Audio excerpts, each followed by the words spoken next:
అందరికీ నమస్కారం అండి. ముఖ్యంగా అమ్మ రాజశేఖర్ గారికి నాకు చాలా మంచి అనుబంధం ఉంది. నేను 2013లోనే ఆయనతో మ్యాంగో అని ఒక మంచి సినిమా తీసాం. అప్పటి నుంచి నాకు ఆయనకి మంచి రిలేషన్ ఉంది. ఈ సినిమా ట్రైలర్ చూస్తే నాకు ఎక్స్ట్రాడినరీగా అనిపించిందండి.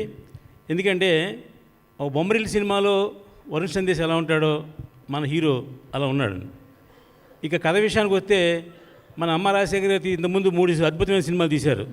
టక్కరి, ఖతర్నాకు, రణం లాంటి సినిమాలు. ఎందుకో ఆ రవితేజ గెటప్, ఈ సినిమా గెటప్, హీరో గెటప్ ఒకటేమో అనుకుంటున్నాను నేను. నేను ట్రైలర్ చూసి ఒక ఖతర్నాక్ లాంటి స్టోరీ అని ఫిక్స్ అవుతున్నాను.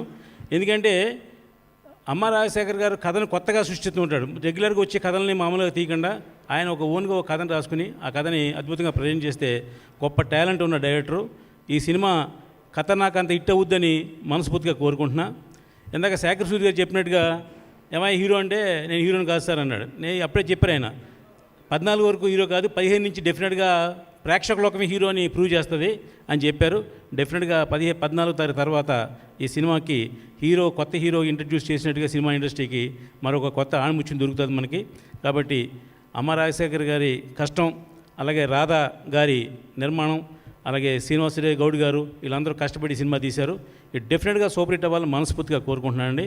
సినిమా ఎక్కడ క్వాలిటీలోవి కానీ, సాంగ్స్లో కానీ, ఫైట్స్లో కానీ ఏ విధంగా క్వాలిటీ తగ్గకుండా అద్భుతంగా తీసిన అమ్మ రాజశేఖర్ గారికి మరొకసారి అభినందన తెలియజేస్తూ all the best entire team. Thank you.